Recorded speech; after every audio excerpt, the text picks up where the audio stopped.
Prezados e queridos irmãos, meus distintos alunos, nesse momento eu quero cumprimentar a todos com a graça e a paz do nosso Senhor e Salvador Jesus Cristo. Eu dou graças a Deus pela oportunidade que Ele me concede de poder voltar a comunicar com cada um dos meus amados irmãos, distintos alunos, para postar mais um comentário de uma das nossas lições aí da CPAD.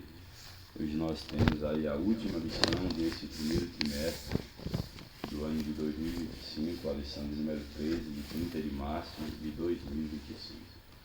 A lição de hoje nos traz como título, Perseverando na Fé em Cristo. Essa lição será uma lição que eu não terei condição de estender por muito tempo, pois estou saindo de uma crise muito forte na garganta, já há quase 2, 3 semanas.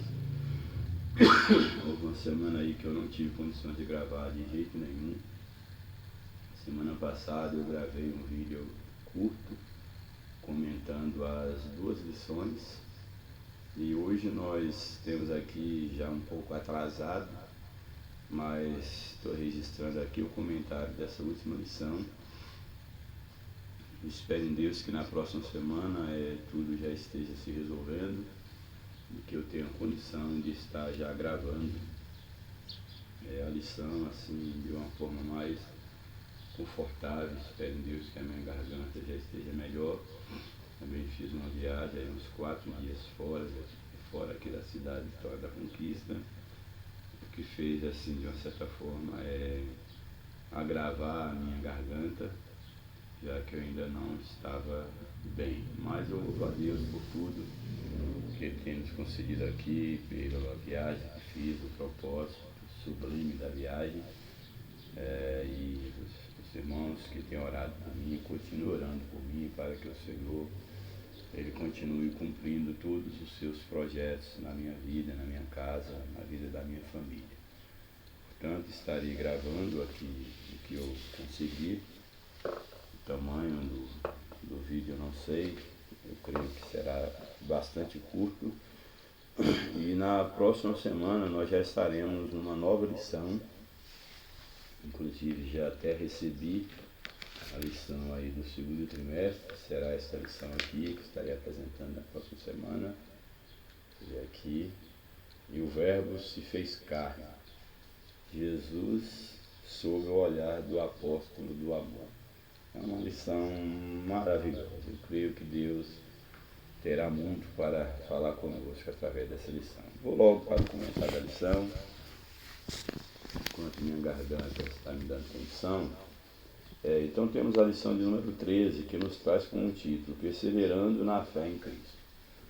Só o título dessa lição seria o suficiente para eu falar aqui todo o período que a minha garganta permitisse aqui, quem sabe uma meia hora, 1 hora, falando sobre a perseverança na fé em Cristo, perseverando na fé em Cristo. Em primeiro lugar, chama a atenção para o verbo perseverar.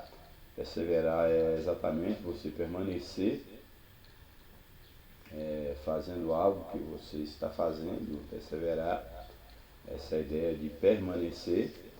E o importante aqui é que a lição não fala só no perseverar, como uma ação sem um verbo isolado, sem um sujeito.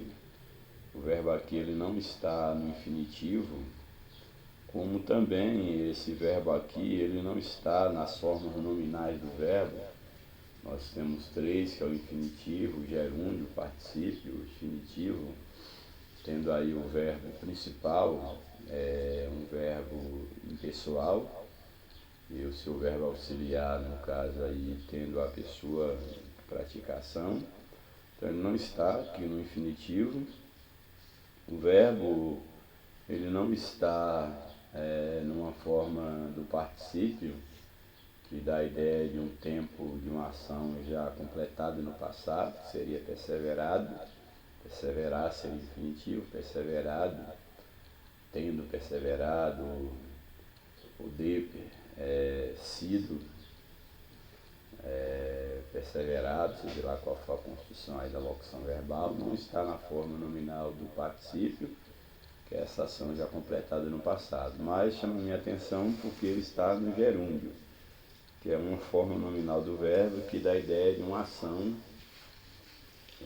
que está em andamento, está em curso.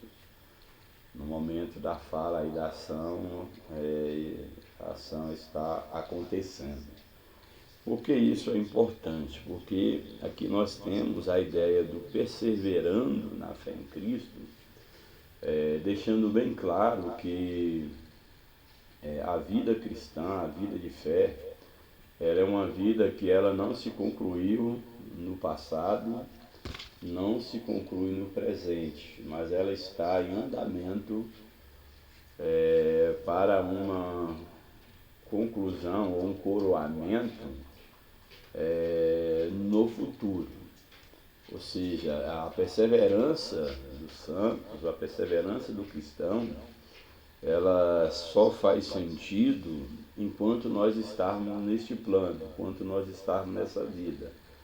Porque quando nós morrermos ou quando formos transformados, caso não passemos pela morte e aqueles que morrerem serão ressuscitados, nós não teremos mais necessidade dessa ideia do estar perseverando como uma ação em curso sujeita a ser interrompida. Na verdade, quando nós formos transformados, seja estando vivos quanto do arrebatamento, seja ressuscitando, para recebermos um corpo glorioso, não haverá mais nada que poderá impedir a nossa relação com Deus.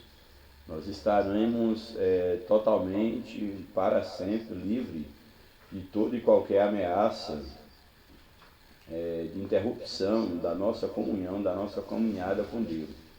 Mas enquanto nós estivermos nessa vida, é necessário nós perseverarmos, permanecer em Cristo, vigilante, dependendo constantemente da misericórdia de Deus para não fraquejar na caminhada. E a perseverança será algo do nosso dia a dia. A vigilância, a perseverança para não nos afastarmos de Cristo é algo que o cristão deve conservar no seu dia a dia. Daí o comentarista da lição, ao colocar o título na lição, Perseverando na Fé em Cristo, eu achei muito sábio, porque aqui nos leva exatamente ao entendimento que nós precisamos a cada dia estar vigilantes e estar perseverando, permanecendo na fé em Cristo Jesus. Não é o suficiente um dia você ter sido despertado no teu espírito de que você é um pecador e pela fé você responder à graça de Deus para a salvação, e uma vez respondendo a essa graça, você viver uma vida descomprometida, como se você já tivesse alcançado o fim da sua caminhada. É necessário que a gente permaneça consciente que nós temos que ter a experiência de Jesus enquanto a porta, e isso é pela fé, mas nós temos que permanecer, continuar andando no caminho, porque Jesus é o caminho, nós estamos andando nesse caminho. E o nosso alvo último, todo alvo tem a ideia de último, sendo redundante, também é o próprio Jesus, que é a vida eterna. A vida eterna está nele, é nele, nós nos movemos nele e para ele nós nos destinamos. Então tudo é dele, por ele e para ele. Aí a necessidade da perseverança da fé em Cristo. Então esse é o sentido e o contexto do verbo aqui perseverar. Quem persevera, persevera em alguma coisa. O texto aqui está dizendo o quê? Que nós devemos estar perseverando na fé em Cristo Jesus. Por quê? Porque nós sabemos que nós somos salvos pela graça mediante a fé, somos justificados pela fé, e a Bíblia diz que sem fé é impossível agradar a Deus. Não há nenhuma possibilidade de qualquer vestígio de comunhão com Cristo, se não for através da fé. É importante nós levarmos em consideração que a fé, a própria fé salvadora, não é a fé comum, a fé natural que todos os indivíduos têm, independente de serem religiosos ou não. É importante nós observarmos que essa fé salvadora, ela é um dom de Deus, é o próprio Espírito Santo que opera essa fé em nossos corações. Isso é de fundamental importância. Então o Espírito Santo, ele atinge, ele alcança o nosso espírito e nos desperta uma fé para a salvação. Agora é importante nós termos consciência de que, uma vez que essa fé ela é despertada em nossos corações, é necessário nós nos certificarmos de que nós permanecemos andando na fé, que nós permanecemos em Cristo. Porque a Bíblia, o próprio Jesus, no livro de João, capítulo 15, ele diz: sem mim nada podeis fazer. Deixar de estar em Cristo, deixar de estar perseverando na fé, que significa estar em Cristo, é estar desligado de Cristo. Não há nenhum reconhecimento de Deus, da parte de Deus, em relação àqueles que, mesmo estando numa religião, mesmo, quem sabe, sendo batizado, frequentando um ambiente religioso, mas que eles não estão vivendo pela fé, vivendo em Cristo. Então é necessário que nós levemos em consideração que a vida cristã, ela não se resume ao fato de, uma vez eu ter manifestado publicamente a minha vontade, o meu desejo de servir a Deus, quem sabe ter passado por um discipulado, ter sido batizado, e aí eu já estou com um passaporte garantido para os céus, e eu não devo vigiar os meus caminhos e me certificar de que eu permaneço em Cristo. É necessário que nós permaneçamos em Cristo, que nós permaneçamos na fé, porque é apenas dessa forma, perseverando na fé em Cristo, nós teremos a certeza, a garantia do penhor da salvação, e que de fato nós também um dia seremos arrebatados e estaremos com Cristo para sempre. Louvado seja o nome do Senhor para todo sempre. O texto áureo da nossa lição, ele nos apresenta o seguinte: e temos muito firme a palavra dos profetas, a qual bem fazeis em estar atentos, como a uma luz que alumia em lugar escuro, até que o dia esclareça e a estrela da alva apareça em nossos corações. Esse é um texto aqui contido em 2 Pedro, na epístola de 2 Pedro, capítulo 1, verso 19. Pedro aqui, na sua carta universal, ele dando ensinamento à igreja, para nós também essa carta, ele diz o seguinte: e temos muito firme a palavra dos profetas, daqueles que profetizaram desde a antiga aliança.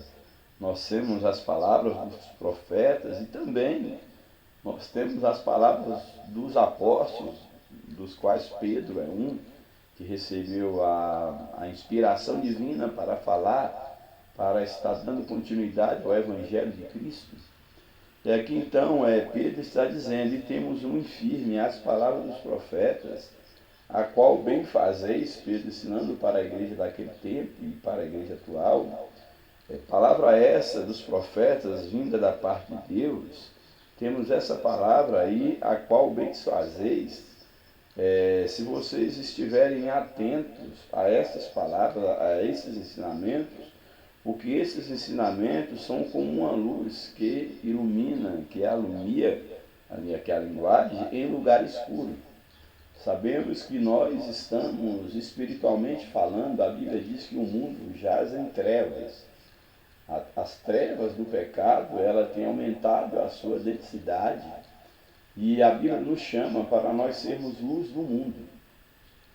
Não há a mínima possibilidade de você andar com sucesso num lugar escuro se você não tiver luz, certeza suficiente, direção para você andar de forma segura.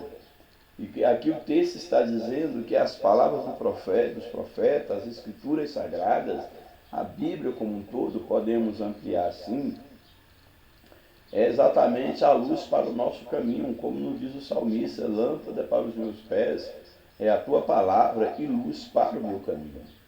Então aqui Pedro está ensinando aos irmãos que eles deveriam estar atentos às palavras dos profetas, porque estas palavras eram como luz, são como luz, que ilumina um lugar escuro pelo qual nós devemos andar, que é este mundo. E aí ele prossegue dizendo que precisamos da luz da palavra. Isso aqui eu acho bem interessante, até que o dia esclareça, se torne claro.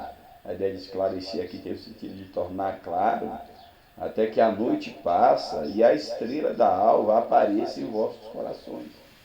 Esse texto é de uma profundidade tão imensa, imensurável, que o texto ele está mostrando que enquanto aqui vivermos, nós precisamos das Escrituras, da palavra dos profetas, dos apóstolos, para nós tomarmos como bússola, como luz, para nós caminharmos neste mundo, até o tempo quando Cristo, que é a estrela da manhã, ele resplandecer definitivamente na nossa vida, transformando aquilo que é corrupto em incorrupto, aquilo que é mortal em imortal. Tudo aquilo que é corrupto em nós, aquilo que é mortal, simboliza trevas, simboliza aquilo que nos limita a este mundo que jaz no maligno. Nós não temos uma visão clara ainda daquilo que há de vir, daquilo que está preparado para nós, porque nós ainda estamos nessa esfera, nós não podemos desconsiderar a realidade que nós estamos no mundo, nós somos de carnes e ossos, temos a possibilidade, inclusive, de fracassarmos se nós deixarmos de olhar para Cristo, se nós nos afastarmos da luz que é Cristo. Daí a necessidade de nós estarmos atentos, nos apegarmos aos ensinamentos dos profetas, como Pedro diz aqui, e aqui para nós, igreja, aqui pós-período apostólico, atentarmos também para o ensinamento dos apóstolos, para que de fato nós tenhamos essa luz que venha nos conduzir em meio a um mundo que jaz no maligno. Sabemos que a cada dia o mundo está se aprofundando nas trevas. A nossa nação, por exemplo, ela está a cada dia aprofundando nas trevas do pecado, da imoralidade, da corrupção, da injustiça, da inversão de valores, das ideologias perniciosas que vêm de encontro a todos os valores divinos. E somente através da luz divina, da luz da palavra de Deus, nós podemos caminhar nesse mundo. É necessário que nós, urgentemente, enquanto cristãos verdadeiros, não apenas enquanto evangélicos ou enquanto religiosos, isso não é o suficiente, mas enquanto discípulos de Jesus, enquanto verdadeiros seguidores de Cristo, é necessário que nós nunca venhamos a perder de vista que a palavra de Deus deve ser a nossa regra de fé e prática. E isso não deve cair no esquecimento, não é ter versículos na cabeça, não é ler a Bíblia por ler, ter feito um curso por fazer. A Bíblia, a palavra de Deus, é necessário que ela faça sentido na nossa vida, em todas as nossas atitudes, em todos os nossos relacionamentos, em todos os ambientes que eu tenha de frequentar, de me relacionar, seja a começar na minha casa, que é o maior desafio, na minha casa, na minha família, no meu trabalho, na escola, na faculdade, na universidade, entre os irmãos, na minha vizinhança, ou seja, em qualquer círculo social que eu tenho e devo frequentar, eu devo tomar como norte da minha conduta, da minha moral, da minha ética, a palavra de Deus.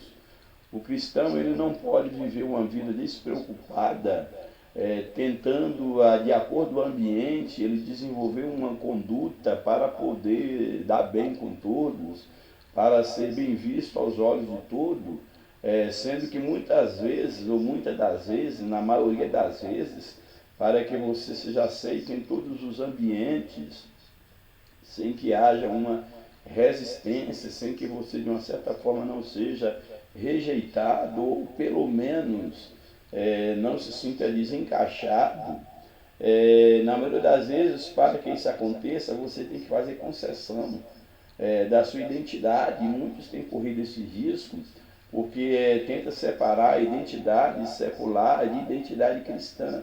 Isso não existe na vida do cristão.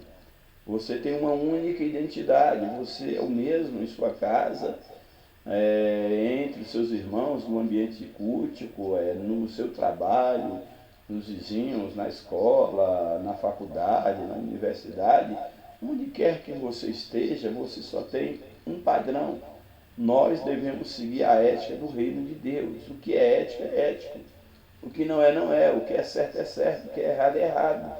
Eu não posso querer que as pessoas pensem como eu, façam da forma como eu faço, mas eu tenho que deixar bem claro qual é a minha identidade, qual o meu posicionamento. As pessoas não devem ter dúvida de que eu tenho um posicionamento definido. Eu tenho uma moral muito bem definida, a ponto de que as pessoas não precisam se surpreenderem à medida de que eu vá vivendo no ambiente. Nós devemos construir uma identidade a ponto de que as pessoas vejam e veem que nós somos pessoas previsíveis, porque nós seguimos uma conduta, um modelo ético cristão que é o mesmo para todo cristão, em todo lugar e em todas as épocas.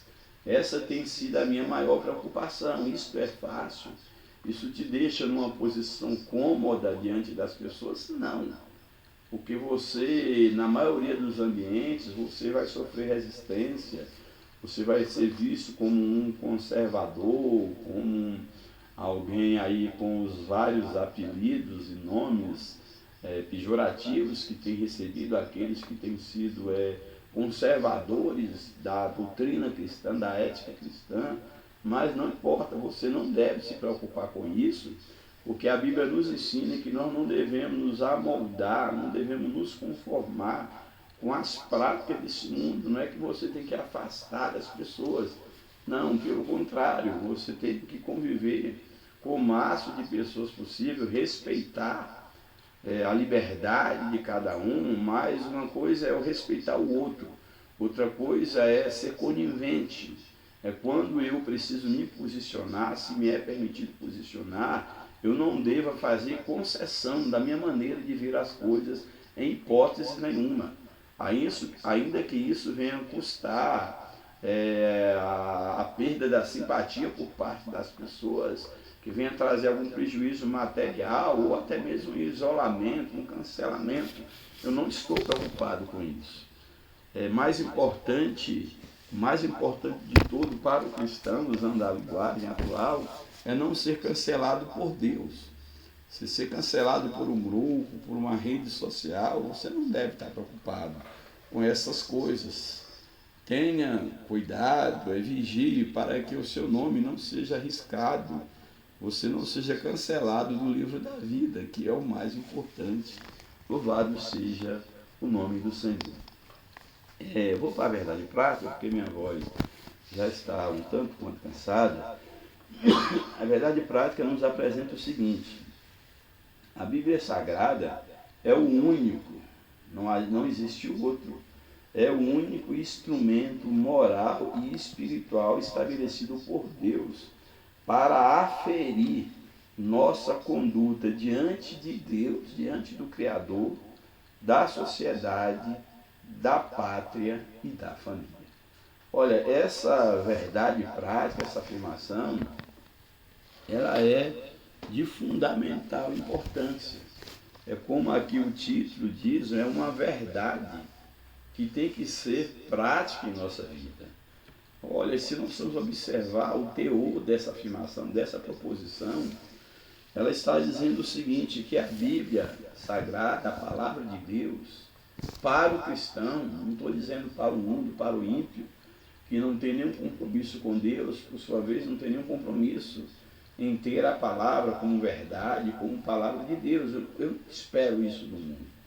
O mundo, aqueles que não conhecem a Deus, que não o aceitaram como Salvador, que acham que não dependem de Deus, eu não espero dessas pessoas compromisso com a palavra de Deus enquanto a única regra de fé e prática.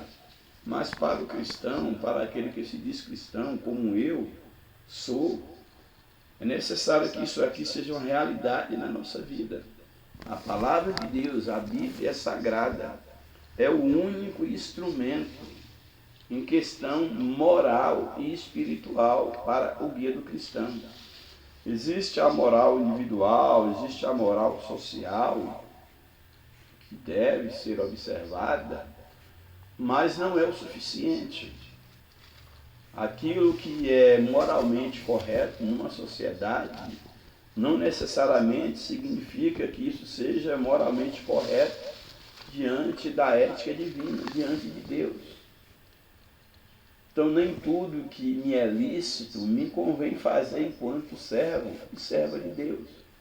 Portanto, a palavra de Deus é a nossa constituição maior, é o nosso código de ética cristã, e inclusive tudo aquilo, mesmo ainda que seja estabelecido como uma norma, ou até mesmo uma lei humana, que vier ferir os princípios da palavra de Deus, que são princípios universais do valor à vida, a honestidade, a moral, a dignidade, o respeito ao outro, ao amor, o perdão, qualquer coisa que vier ferir um princípio da palavra de Deus, nós não devemos pensar duas vezes.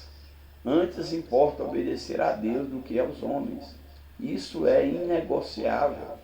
O verdadeiro cristão, ele não está, a sua ética, a sua moral, o seu código de conduta não está para ser negociado, ele não pode ser negociado.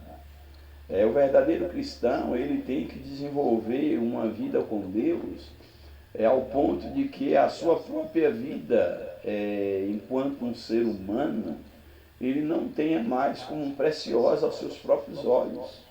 Se for preciso que ele venha a perder para poder defender os valores divinos, que ele perda. Porque se nós morremos, se nós vivemos, é para Cristo. E tudo é para a glória de Deus. Portanto, é isso que o texto está dizendo. A Bíblia é o único instrumento moral e espiritual estabelecido por Deus para aferir o nosso comportamento, a nossa conduta enquanto cristão. Conduta essa, tanto diante de Deus, como é o que eu devo fazer para andar de acordo com a vontade de Deus. A Bíblia Sagrada nos orienta. A conduta para com Deus, o nosso Criador, para com a sociedade. Nenhum cristão, absolutamente nenhum, que ele anda de acordo com a palavra de Deus, ele trará algum prejuízo para a sociedade ou para quem quer que seja. Porque a Bíblia, eu diria que é uma das maiores ou a maior contribuição que Deus dá para a sociedade humana como um todo, é a palavra de Deus. Porque aqueles que de fato não só pregam, mas aqueles que vivem a palavra de Deus, eles jamais darão trabalho para a sociedade, pelo contrário, eles contribuem para a promoção da sociedade, para que a sociedade não se corrompa. O verdadeiro cristão é aquele que mais contribui. A verdadeira igreja é o grupo que mais contribui para a preservação e para a saúde de uma sociedade. Portanto, a palavra de Deus, ela nos dirige na nossa moral, na nossa vida espiritual, na nossa conduta para com Deus, para com a sociedade, para com a nossa pátria e para com a família, que é uma instituição divina. Não estou dizendo uma instituição religiosa, a família é uma instituição divina. Daí o diabo tem tentado destruí-la desde o início e continua tentando, através de leis malignas, diabólicas, destruir com o modelo familiar, segundo a palavra de Deus, modelo onde há pai, mãe, filhos. Esse é o modelo bíblico, é o modelo do qual depende e tem dependido a sobrevivência da humanidade. Esse é o modelo biológico de família, onde há ali o macho, a fêmea e os descendentes da união desse casal. Isso é um modelo não só para a raça humana, como para todos os seres vivos, sexuados. Deus assim os fez.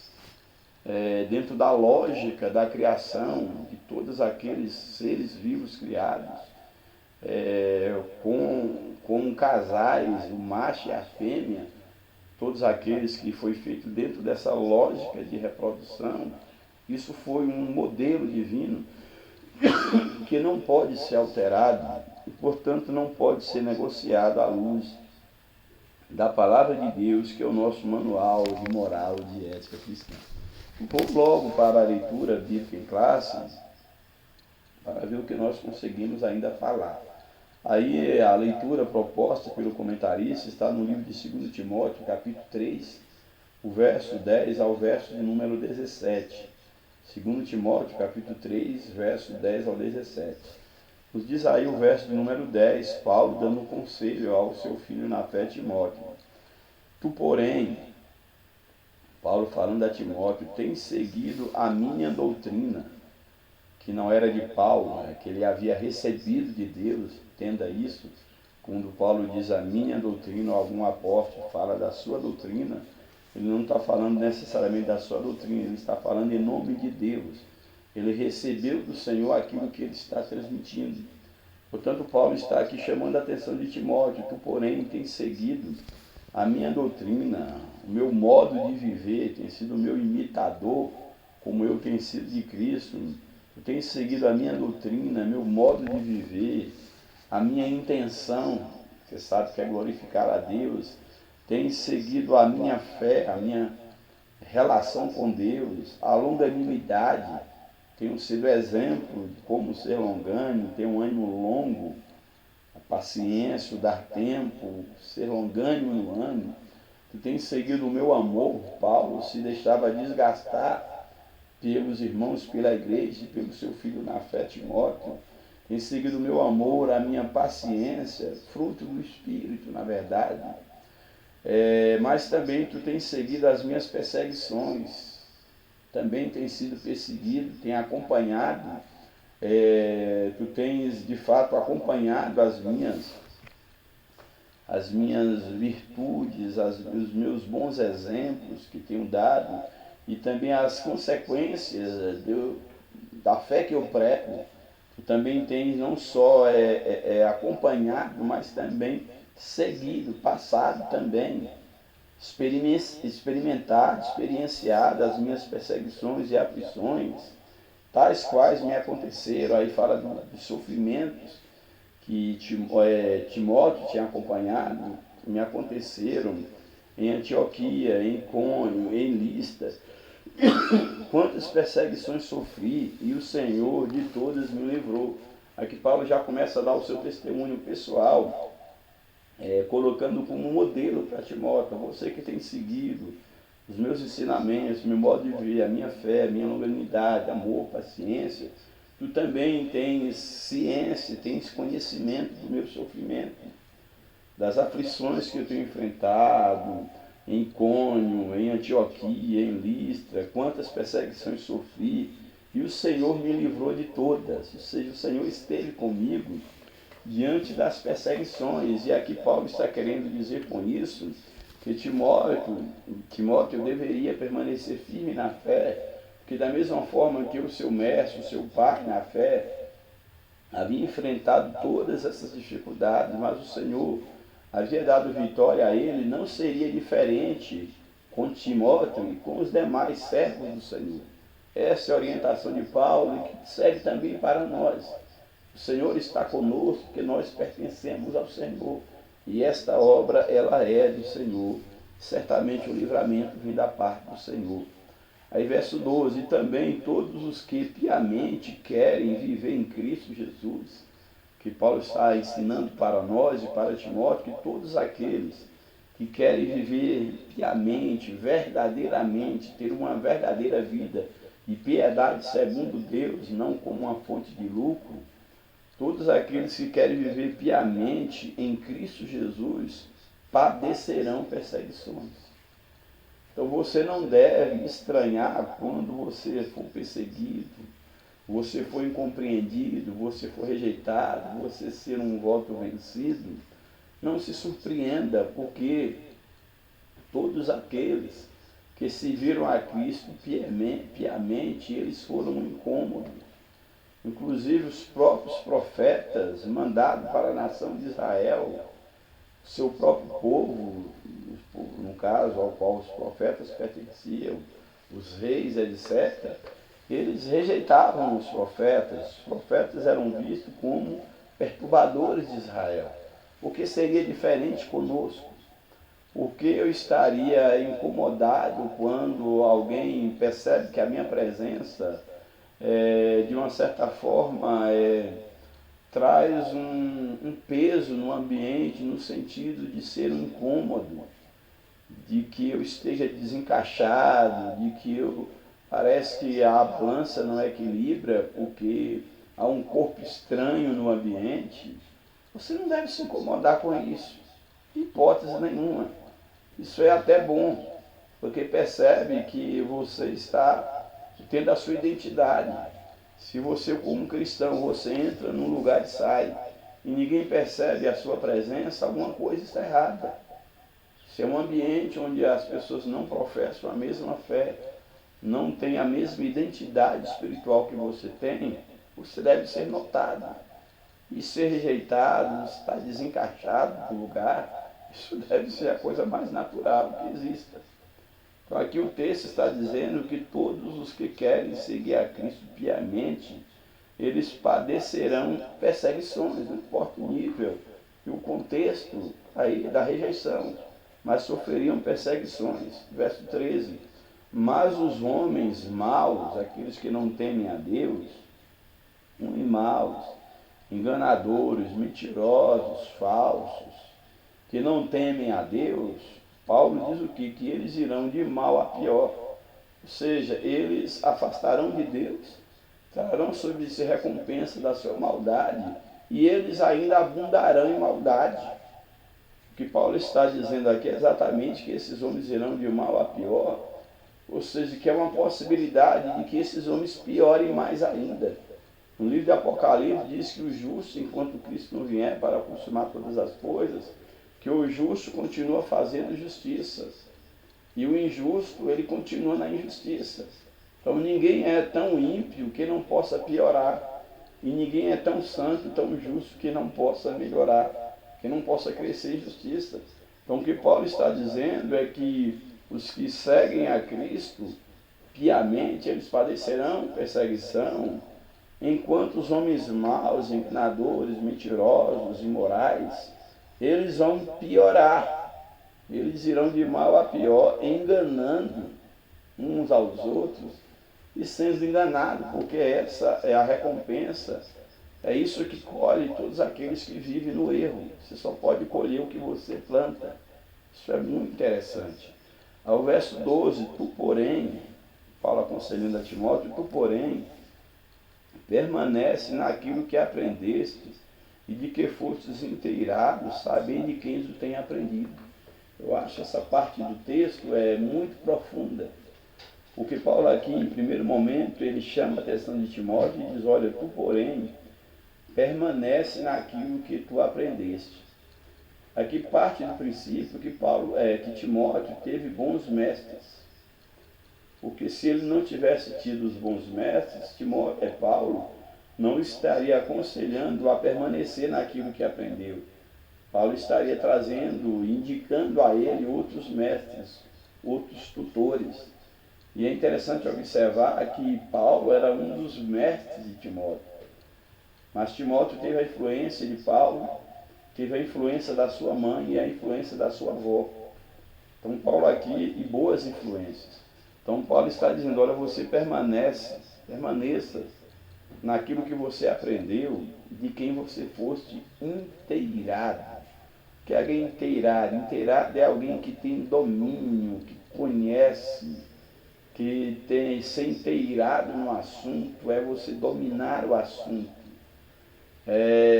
Paulo está dizendo que Timóteo, o ensinamento que ele recebeu, foi sobre uma fé verdadeira, sobre um Deus verdadeiro, sobre uma forma legítima de servir a Cristo. Daí a necessidade de Timóteo permanecer naquilo que ele aprendeu, que ele foi inteirado, e aí ele fecha esse verso dizendo, sabendo de quem o tens aprendido. De quem Timóteo aprendeu? Em primeiro lugar de Deus, através do Espírito Santo, que é a fonte, é o intérprete das Escrituras. Mas sabendo de quem aprendeu, da sua mãe, da sua avó e do próprio apóstolo Paulo. Louvado seja Deus, todos esses na instrumentalização do Espírito Santo. É o verso 15. Que desde a tua meninice, ou seja, desde jovem, sabes as sagradas letras, que pode fazer-te sábio para a salvação pela fé que há em Cristo Jesus. Aqui o Paulo está trazendo um ensinamento que o que nos torna verdadeiramente sábios não são as ideologias humanas, não são os nossos conhecimentos seculares, não é o grau de instrução que eu tenho adquirido numa universidade, os cursos, os títulos que eu ostento, ou quem sabe as credenciais que eu adquiri de um líder, de um pastor, de um bispo, um apóstolo, um padre, um apóstolo, seja lá o que for, não é isso, não é isso. O que Paulo está colocando é que o ensinamento puro da palavra de Deus é exatamente esses ensinamentos que são as sagradas letras. Aqui é uma alusão direta às Escrituras. As sagradas letras aqui tanto se refere ao Antigo quanto ao Novo Testamento. São os ensinamentos dos apóstolos também, como o Antigo Testamento. Essas sagradas letras é que pode fazer o homem sábio para ser salvo. A sabedoria é o próprio Deus, o próprio Cristo encarnado, que é o Verbo que se encarnou. E essa sabedoria que nos torna sábios para a salvação pela fé que há em Cristo Jesus. Ele fecha aqui esse texto. O verso 16, ele diz, olha, toda Escritura, ou toda a Escritura. Aqui quando ele vai citar toda a Escritura, é claro que ele, em primeiro momento, uma vez que o texto do Novo Testamento ainda não estava escrito, organizado, canonizado, o Novo Testamento, melhor dizendo, aí uma referência ao Antigo Testamento, mas as Sagradas Letras têm uma visão maior, mas ele diz, olha, toda a Escritura é divinamente inspirada, ou seja, toda a palavra de Deus é divinamente inspirada. E uma vez que ela vem da parte de Deus, homens receberam essa mensagem da parte de Deus, as Escrituras têm uma finalidade, têm um proveito. Ela funciona para quê? Ela é proveitosa, ou seja, ela é útil. As Escrituras para quê? Para ensinar. Todos nós precisamos aprender de como é a vida com Deus, e as Escrituras é útil para ensinar. Ela é útil também para redarguir, ou seja, para você arguir, para te levar a um entendimento racional, discursivo, a uma razão. Ninguém domina o discurso sem dominar o conteúdo do discurso. As Escrituras elas servem para ensinar, para redarguir, para corrigir as distorções, para corrigir, para dar instruções em justiça, para nos instruir no que é justo, naquilo que é correto diante de Deus. Com que finalidade as Escrituras nos equipa? Qual é a finalidade maior? Está no verso 17, que fecha esse texto aqui da lição. Para que, ou seja, a fim de que, aqui temos uma conjunção, uma locução conjuntiva, conclusiva, uma subordinada adverbial conclusiva, que diz o seguinte, para que o homem de Deus seja perfeito. Ou seja, Deus é perfeito, a Bíblia diz que nós devemos ser justos, assim como Deus é justo, como nosso Pai é santo, sejamos santos. Então a Escritura, as instruções da palavra de Deus, toda essa ética divina, esse código moral cristão, tem como finalidade levar o homem de Deus, aqui o homem no sentido genérico, tanto o homem quanto a mulher que serve a Deus, para que o homem, a mulher de Deus, seja perfeito e perfeitamente, ou seja, corretamente instruído para toda boa obra. Ou seja, a ideia aqui é que você seja perfeito, instruído perfeitamente para praticar, para ter uma vida de boas obras. E boas obras aqui não é necessariamente ajudar alguém aqui e ali, praticar caridade, isso também faz parte da vida cristã.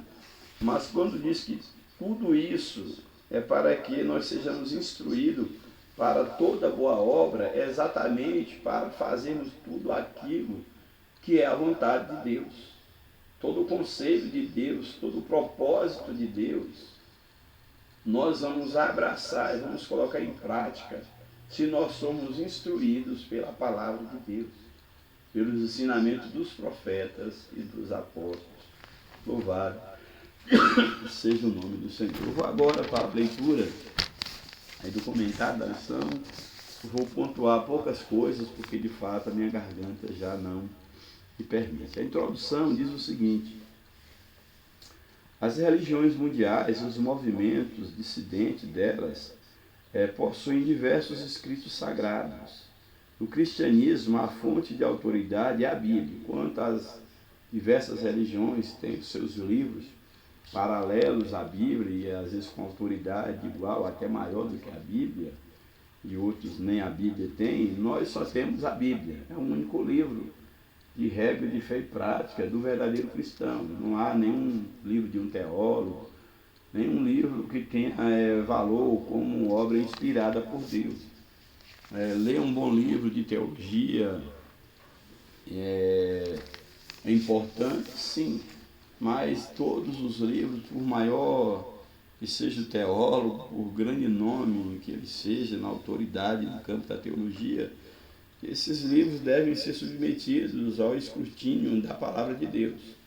Nenhum está em pé de igualdade, muito menos acima da palavra de Deus. Portanto, o cristianismo, a fonte de autoridade é a Bíblia Sagrada. A autoridade bíblica deriva da sua origem, que ela vem do próprio Deus, homens inspirados por Deus. Já falei aqui em outro momento, a ignorância, dizer, não, mas a Bíblia foi escrita por homem. A Bíblia tinha que ser escrita por quem?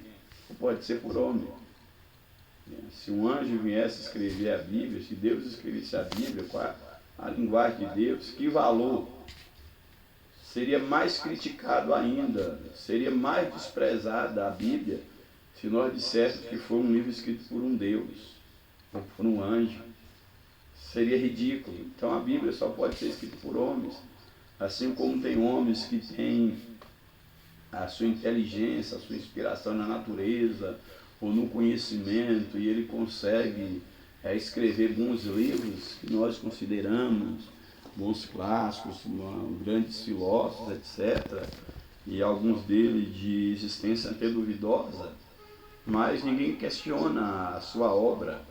Agora a Bíblia, porque diz das coisas espirituais, mas foi escrito por homens, cerca de 40 autores, cerca de 1.500 anos de distância, a maioria não conhecia um ao outro, mas para aquele que estuda a Bíblia de forma séria, não para tentar desprezá-la, mas fazer um estudo histórico da Bíblia.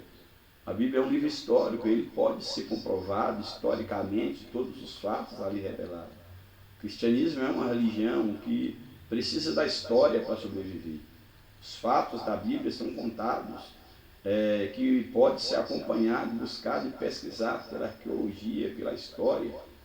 Então a Bíblia é um livro que, apesar da sua idade, cerca aí de 1.500 anos para ser escrito, 40 escritores, mas todos os fatos da Bíblia são fatos com dados históricos que podem ser acompanhados pela história secular.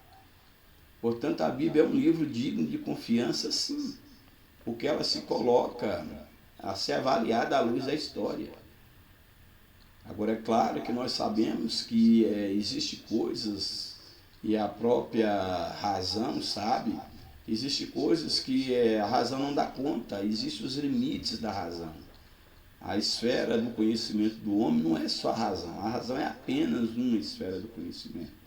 Há muitas esferas de conhecimento nesse ser especial, nessa criatura, nesse Dasein que tem um modo de ser especial, como nos diz Heidegger. Há muitas formas de ser, dentre elas nós temos a razão, nós temos a fé ou a espiritualidade, temos a cultura, temos vários modos de ser. Então, dentre os vários modos de ser, nós destacamos o modo por excelência, não desprezando os demais, que é exatamente a fé. Isso não pode ser desprezado. Portanto, o cristianismo tem a Bíblia como livro sagrado, a autoridade dela deriva de Deus, que nos permite chamar a Bíblia de a palavra de Deus. Isso encerra a superioridade das Escrituras como plena e totalmente garantida a sua infalibilidade.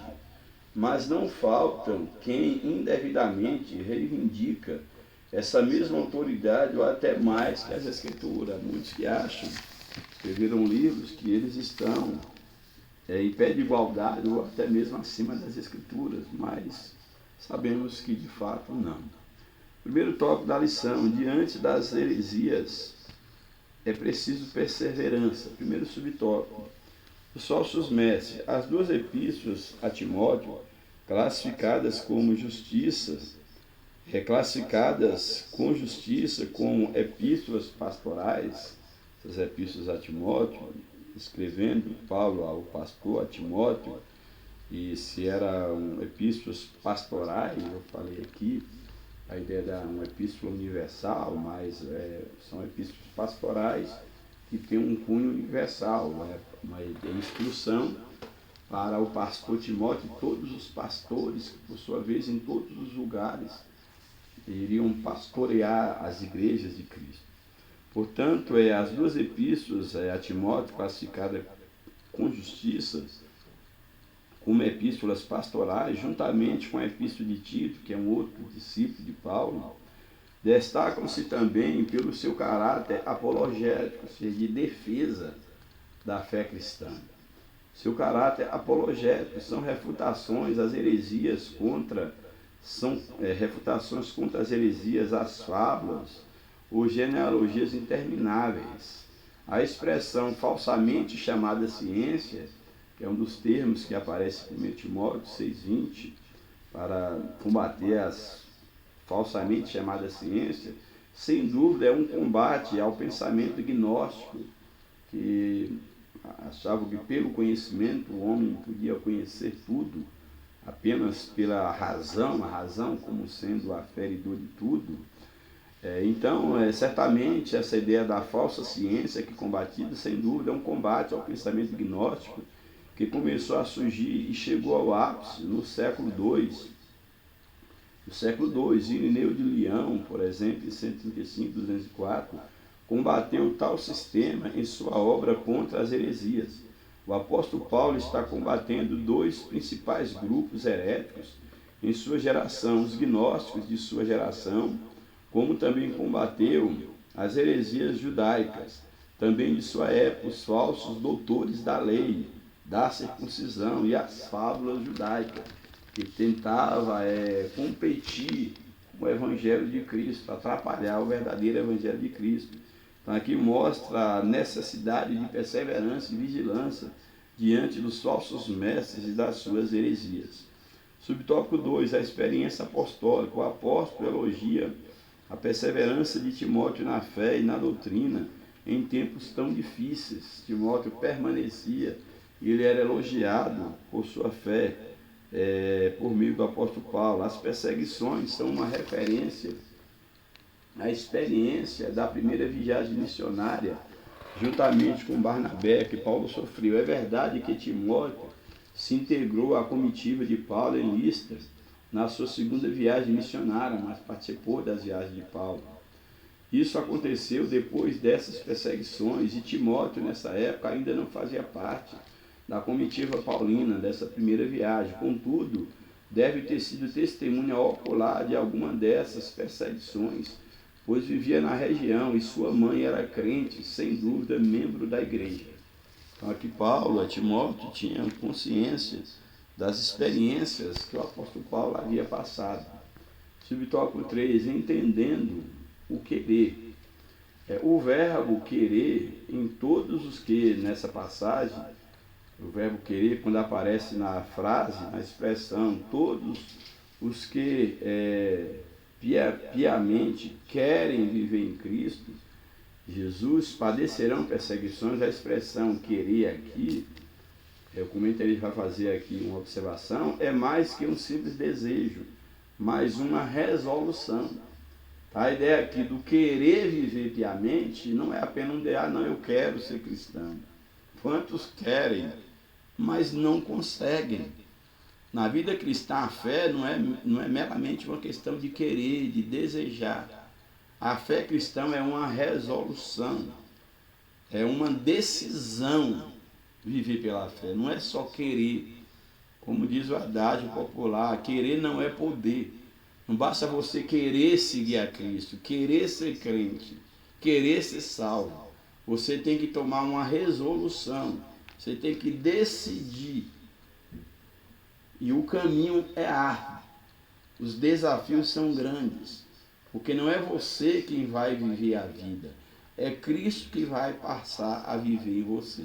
Não vivo mais eu, mas Cristo vive em mim. Então, querer viver piamente, a ideia aqui de querer é bem mais do que um desejo, é uma resolução, ou seja, é um propósito de coração, é uma vida com propósito. Sofrer pela causa do Evangelho é motivo para glorificar a Deus, porque sobre vós repousa o Espírito da glória de Deus. 1 Pedro 4,14. É isso que Deus espera de cada um de nós na atualidade. Subtópico 4. Característica dos enganadores. O termo usado pelo apóstolo para enganadores ou impostores é goês, uma palavra que aparece uma só vez no Novo Testamento e nenhuma na Septuaginta. Usado na antiga literatura grega como sentido de goês, impostores, seria embusteiro, impostor, feiticeiro, charlatão, encantador, a ideia de falso. Então, essas pessoas denunciadas por Paulo pertencem ao campo religioso e a serviço do engano. Isso indica que o apóstolo está se referindo a ensinadores e doutrinadores de mentiras, a falsos mestres. Em nada diferem dos falsos doutores, nenhum deles teve futuro promissor. Como Paulo diz, o fim deles irão de mal a pior. O segundo tópico da lição, aprendendo no gerúndio, aprendendo e sendo inteirado e sabendo. Aqui 3 verbos, 4 verbos no gerúndio, no dia a dia do cristão. Aprendendo, ação contínua, sendo, ação contínua, sendo inteirado, que aí já é uma locução verbal, aqui interessante, que é um gerúndio, um particípio, foram colocados juntos. Então temos 2 gerúndios, aprendendo, sendo inteirado, mas não fique a ideia do sendo inteirado, apesar do inteirado dar uma conotação de uma ação concluída, mas só que está acompanhado do verbo sendo, tu vai sendo inteirado a cada instante. Então, um processo contínuo nessa locução. Então, temos aqui, então, esses 3 verbos no gerúndio, aprendendo, sendo inteirado e sabendo, ação contínua. O que Paulo quer dizer com esses verbos? O título da lição quer dizer com esses verbos. Primeiro tópico, de quem Timóteo aprendeu as sagradas letras. Ele tinha que ter consciência disso, de quem ele tinha aprendido e estava aprendendo. O contexto de 2 Timóteo 3, 10 a 17 mostra que a fonte de autoridade do aprendizado de Timóteo são, no primeiro momento, as Sagradas Escrituras. São as Sagradas Letras, é a fonte, as Escrituras, Sagrada Letra, que são inspiradas por Deus. E é claro, os seus pais na fé tiveram, o instruíram, mas através das Sagradas Escrituras. Interessante que no versículo 14 o apóstolo emprega o pronome relativo de quem, em, sabendo de quem tens aprendido, no plural grego é tinon, literalmente dos quais pessoas no plural têm aprendido. Isso permite as seguintes traduções: você sabe quem foram seus mestres na fé cristã, pois conhece aqueles de quem aprendeu. Dá a ideia dessa tradução. Ou seja, e aí numa outra tradução, confiar naqueles de quem você aprendeu desde a infância. Seria aqui uma referência natural à mãe de Timóteo, Eunice, à sua avó Lóide, e há uma referência ao próprio apóstolo Paulo, como é em 2 Timóteo 2:2. Segundo subtópico, permanecendo, outro verbo no gerúndio, firme nas Escrituras ou nas Sagradas Letras. Continuar nas Sagradas Letras. Timóteo é exortado a permanecer firme naquilo que aprendeu e que acredita, ou de que fostes inteirado. Por duas razões principais ele tinha que permanecer firme: porque sabia de quem tinha aprendido, e eram pessoas dignas de confiança. Segundo, porque são as Escrituras. As pessoas eram de confiança e essas pessoas ensinaram as Escrituras, os escritos sagrados, a Bíblia Sagrada. Esses eram os motivos suficientes. O que ele aprendeu de sua mãe, de sua avó, era uma herança espiritual muito útil para o exercício de seu ministério, sob orientação agora de Paulo, que é o seu tutor espiritual, pai espiritual. Aprendemos com isso a importância da educação nos caminhos do Senhor desde a infância no lar. Pais, vocês não sabem a diferença que a educação cristã faz na vida de um filho. Eu e meus irmãos fomos educados na Bíblia, na escola dominical, na igreja. Todos nós permanecemos firmes. Hoje temos nossos filhos, temos a minha filha que foi educada nos caminhos do Senhor, hoje já tem a sua família, e certamente o legado eu deixei para que ela também conduza a sua família dentro da disciplina, da educação cristã. Então é muito importante que nós tenhamos cuidado de oferecer essa educação cristã para os nossos filhos, ainda quando criancinhas no nosso lar. O ensino cristão deve começar em casa, no lar. A igreja, por meio da escola bíblica dominical, apoia, complementa essa formação. Esse princípio vale para os nossos dias. Louvado seja Deus. Terceiro subtópico. A Bíblia é divinamente inspirada. Está escrito que toda escritura é inspirada por Deus. O termo grego é theopneutos, quer dizer inspirada por Deus, divinamente inspirada, vem da palavra, das palavras theos, quer dizer Deus, pneu, que quer dizer respirar, soprar, a ideia da inspiração divina. Essa é a ideia de toda escritura divinamente inspirada, é o theopneutos. É oportuno saber a abrangência da inspiração do texto sagrado, ou seja, é toda a escritura, não é algumas partes, é toda a escritura. E também seus autores humanos, aqueles que receberam a mensagem, pois os homens santos de Deus falaram inspirados pelo Espírito Santo, ou movidos pelo Espírito Santo, como está em 2 Pedro 1:21. Esse caráter especial e único da palavra dos profetas a torna única no gênero.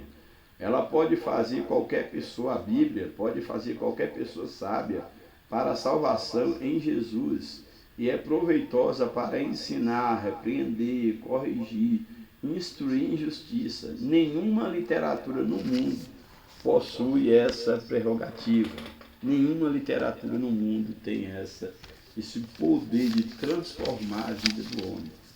Em toda a terra que se permite ser alcançada por essa semente, há uma mudança. Louvado seja Deus. Por fim, o último tópico, estarei lendo para nós fecharmos. Tendo os escritos ou as escrituras como fundamento. Aí o verbo tendo, presente, aí contínuo, ação contínua.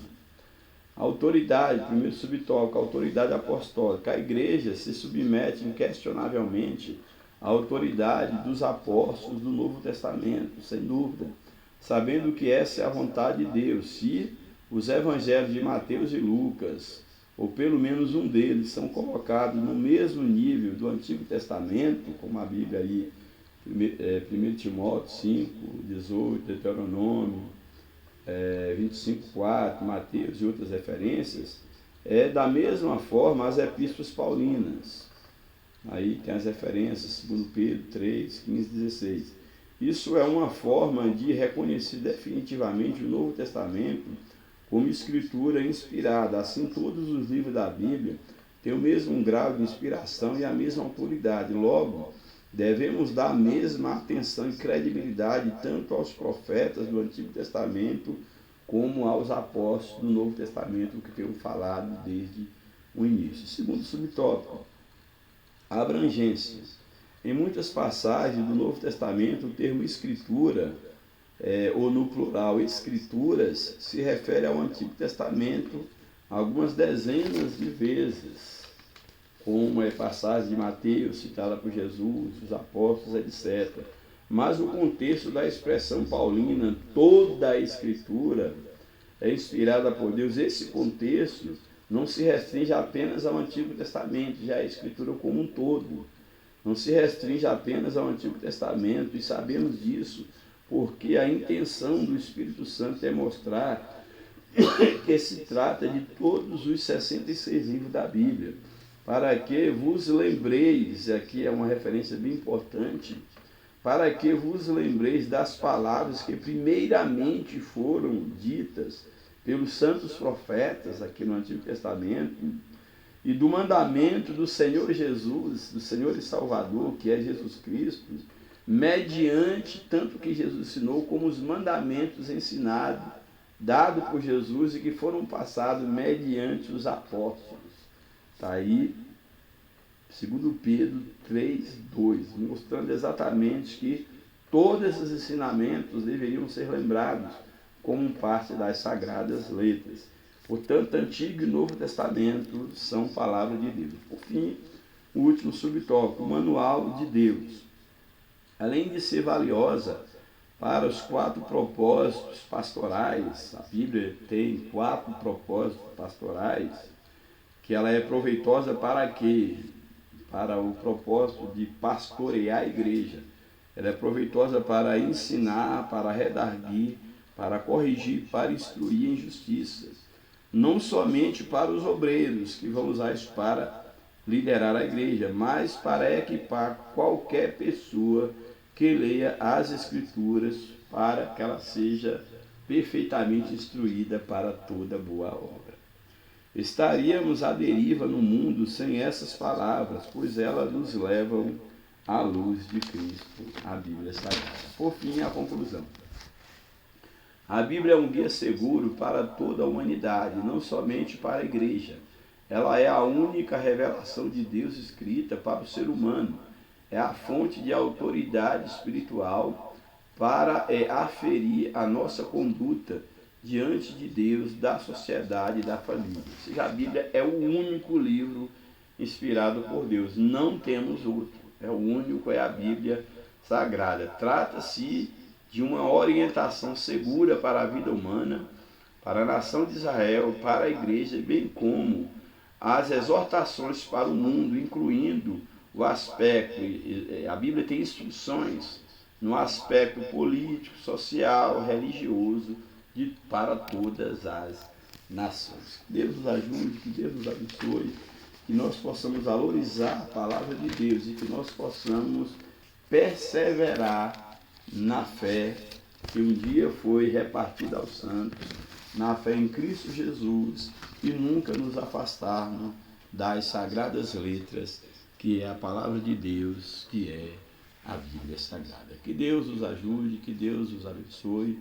Continue orando por mim, para que o Senhor possa aí restaurar a minha saúde, para que o Senhor continue me dando graça, abençoando a minha vida, da minha esposa, minha filha, o seu esposo, toda a minha família e o meu ministério, para que Deus possa me cobrir com a sua graça, com a sua misericórdia, com muito temor da parte de Deus, com discernimento espiritual, para que eu continue debaixo da dependência de Deus. Um abraço. Deus abençoe a cada um de vocês. Em nome de Jesus, orei por